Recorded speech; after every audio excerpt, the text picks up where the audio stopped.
All right, here's the bracket. Pause it, let it sink in. I'm going to walk you through every team that I have, why they're here, and then how I see these games actually playing out all the way to the end. And I'll be blunt. I think there's a very clear top 8 in my head this year, and I'll tell you who I got winning the national championship. But first, we got to preview all these teams. Number 1, I got Ohio State. They are the standard bearer, and I am going to have them as number 1 until I am proven otherwise. They take the number 1 seed despite having an early hiccup in my timeline, losing week 1 to Texas.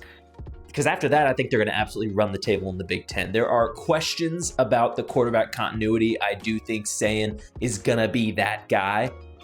But there are some things that I'm curious about for this team throughout the year. But I think all of that gets masked from the sheer volume of weapons that they possess. And one player that I can't overstate is Max Clare at tight end. He's the kind of seam possession mismatch that turns clean third downs into touchdown drives and forces defensive game planning shifts. So with him and all of the weapons that they have around him, I think this is going to end up being the number 1 team in the country. So they are hungry, and I'm curious to see how they end up this year, but I got them as number 1. Number 2 is Clemson. They land at 2 largely because of chaos around the rest of the top 10, and I think because Dabo's machine keeps reloading. They stumble in a weird spot this year, week 3 slip up to Georgia Tech, but then they get into their groove, the defense steadies, and then they run away with the ACC, ultimately exacting revenge on the Yellow Jackets in the ACC title game. The Tigers' identity is a disciplined defense. Cade Klubnik's going to be fantastic, and I think they're going to have these long field flipping possessions throughout the year, and I love that defense. I love the Horns this year at number 3. They've got elite defensive pieces. They were one of the top defenses in all of college football last year, and they reload on offense, and I think Arch Manning is definitely going to be that guy, and he doesn't need to be elite for this group to be near the top of the sport. He's going to settle in. He's got a legit receiving core, and you got to know the name Ryan Wingo, who I think is a breakout target for them this year. The balance that they have on offense, a steady run game. I'm not too concerned about the offensive line because I think they're going to get right as the season continues to progress. Got to see what they do in the red zone this year on offense, but I think they're going to improve. Sark knows that that's what they got to do on offense. I got the Horns at number 3. Penn State is the blueprint of a heavy physical offense built around Drew Allar's steady growth. They have one of the best 1-2 tandems at running back in all of college football with a dominant run game. But the difference, they have some receivers this year. I love their offensive line. I think they're going to dominate with tempo control. They're going to suffocate opponents, have these nice long clock consuming drives, and really control games in a lot of ways.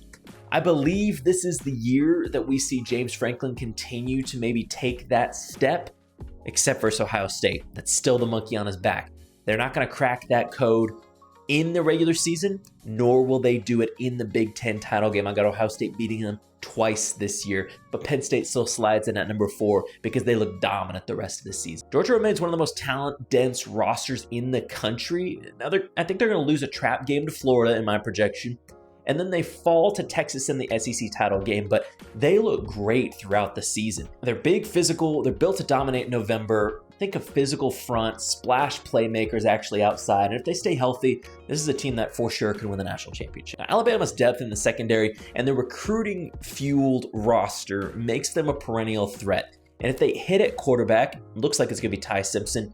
Whoever ends up being at the end of the season, if they hit at quarterback, I think they are amongst the top 3 title favorites. I just view them right now as a step below Georgia and Texas. I think they're still lethal, but slightly less complete in a few ways. Treat them like a gust of wind. If it turns into a hurricane, I think they're going to wreck everything, but I'm going to slide them into 6 right now. So 3 top 6 SEC teams. Now, Notre Dame's identity is upfront power. Love Jeremiah Love. If the line plays the way it's supposed to and the schedule doesn't burn them, it's not too terrible, honestly. I think an 11-1 finish and a playoff berth is certainly on the table. They're a team that can physically impose themselves in single elimination college football, and that's why I like them at the 7th seed here. Now, Dante Moore is on breakout watch this year. If he ends up hitting, Oregon's offense goes from high ceiling to championship level ceiling. I think they're going to likely drop a road game or 2. I think in Penn State I got Penn State in that one. And maybe they lose at Washington or Iowa, but they have the play call creativity. I love their vertical passing game. And I've seen quite a bit of people say that this might be Dan Lanning's best group he's had yet. Better than last year's group. I don't know if I see it yet, but I got them in at 8. When I think of Utah, I think dangerous. This is the shock value pick that makes sense when you actually watch the film. Devon Dampier gives Utah legitimate Big 12 transfer juice. I think if the offense clicks, they can run away with the league in what could be a chaotic league. I just trust Kyle Whittingham's coaching. In that steadiness in a chaotic Big 12, I think it pays dividends, and I have them edging Texas Tech for the conference title this year. Number 10, my sleeper pick of the year is Georgia Tech. A lightish ACC schedule. They got Clemson at home. They return some experience on offense in Haynes King. He stays healthy. This is a team that I see going 10-2 and crashing the playoff picture if everything ends up landing right. Michigan's schedule sets them up for a really solid launch pad. I got them with 2 losses to Ohio State and Oklahoma early in the season, but then they get right. Bryce Underwood kind of settles in a little bit after a road trip to Norman. They're going to have a great season. I love the Big Ten schedule. They avoid some of the big dogs at the top other than the Buckeyes, and maybe they can make it another year with them. But this roster, I don't think is really ready to win it all yet, but I think they sneak into the playoff at either 10-2, maybe 9-3. Finally, the Broncos, they don't skip a beat after losing some key pieces. Genty's not there, but I still think they're going to dominate on the ground, specifically in the Mountain West. They have Notre Dame on the schedule. They're going to be disciplined when the offense runs how it should. Don't get cute. The group of 5 runs through Boise, and I got it the same way this year. So now that you know who's in and why, here is how I see the games breaking down. I'm going to run you through the first round, quarters, semis, and the title, and give you just kind of a little bit of a preview. Let's just imagine how this game would play out on the gridiron. We start with number 8, Oregon versus number 9, Utah. This is a tempo versus a grind, I think. Oregon wants to play fast, flip the field, strike in chunk plays. Utah, choose some clock, get some downhill runs, get Devon Dampier kind of up and moving around. Utah controls early possessions and outs and quiets the crowd a little bit, keeps Oregon's offense off the field, and opens possibilities with the play action. But Oregon's explosiveness, they get some key third downs, plus a late 2-minute drive from Dante Moore, really helps Oregon get over the top. Utah is a little bit inefficient in the red zone. Oregon's special team does a great job flipping field position throughout. I think Oregon's going to end up winning this game on a late 4th and short.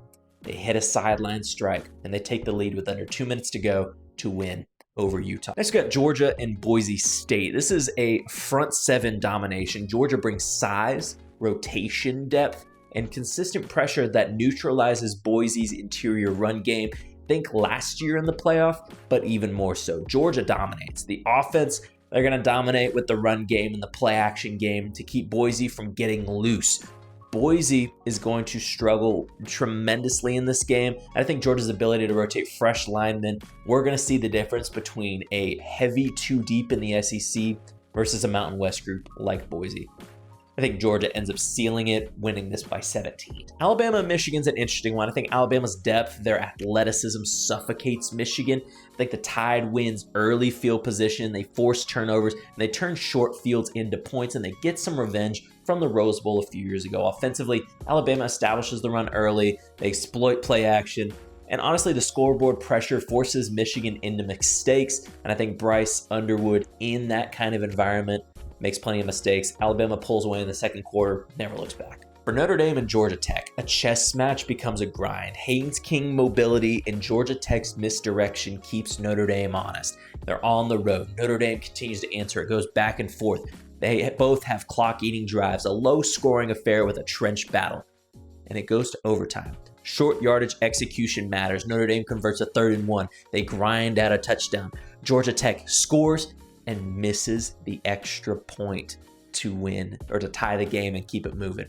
Haynes King, he's going to be legit, but I think Notre Dame squeaks it out in OT due to some short yardage toughness. So we get to the quarterfinals in a rematch from last year in the Rose Bowl. Ohio State's depth, their matchup creators, they're going to overwhelm Oregon's explosiveness once again. Max Clara becomes a matchup nightmare up the seams.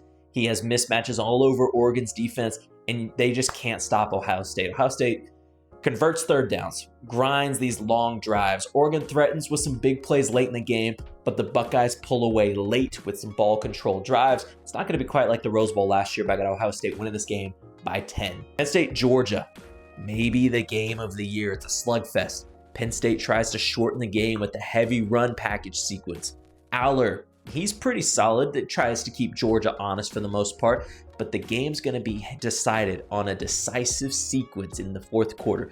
Penn State converts a 3rd down and long, and then they execute a 12-play drive that chews clock, flips momentum. Georgia still has splash plays, sure, but I think Penn State just finds a way to get it done. They win.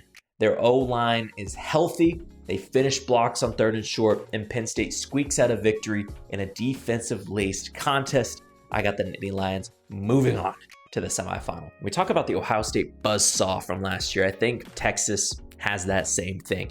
Texas defense takes Alabama's timing away. I think they generate a solid rush throughout. They hurry some passes, force some turnovers, and Ty Simpson isn't just what it takes. Arch finds Ryan Wingo throughout. He has a breakout game for them. They go big on defense, get a pick 6, maybe a defensive touchdown to swing momentum, and the Texas defensive pressure is too much. They separate in the second quarter, they keep Alabama off balance, and Texas wins this one with ease. I'm thinking Oregon, Ohio State from last year. This one's going to be an interesting one. Clemson versus Notre Dame, and I think Clemson's defense is the thing in this one. Disciplined, fast pursuit, tight red zone spacing is going to end up forcing Notre Dame into some long, inefficient drives. Offensively, I think Cade Klubnik has the goods. He uses tight window throws, some counters to break open the game in the third quarter. The Clemson defense forces a turnover.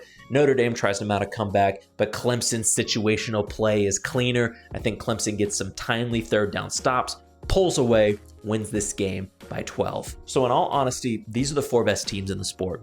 Right now, this is what I would have. Ohio State, Penn State in the semifinal, and I think this is a rivalry with stakes. Penn State brings physicality, intentions to make it a keep it short, clock-killing contest, and Ohio State just continues to answer with all of the weapons that they have. Crucially, Ohio State wins the turnover battle, maybe a tip pass or a forced fumble in the red zone, and they use that to spring the game wide open. This is the year James Franklin narratives, I think, provide too much pressure for Penn State. They collapse under that pressure, and Ohio State's wide receivers continue to really show that they are the reason why the Buckeyes can go back-to-back. They advance on a late explosive touchdown. Ohio State wins by 10 and advances to the national championship game. Texas-Clemson. And I think Arch and the Horns offense continues to go bananas. Clemson's defense adjusts. They slow some things, but Texas repeatedly finds the seams. I'm just envisioning the Texas-Ohio State game last year, where Texas looks like the better team throughout that game. Clemson keeps it close, and then Texas just finds a way late.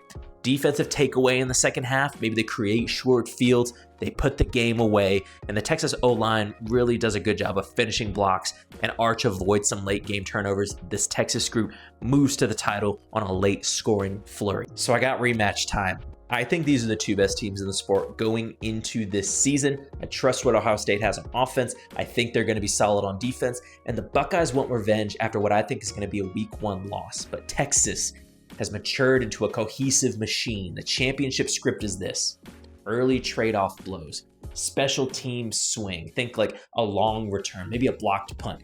Texas seizes control with a 2-minute scoring drive before halftime that flips the energy of the game. Arch has some late season growth. He's solid with clock management. He delivers some high percentage throws to Wingo, and some timely runs from the Horns keep the Buckeyes off rhythm.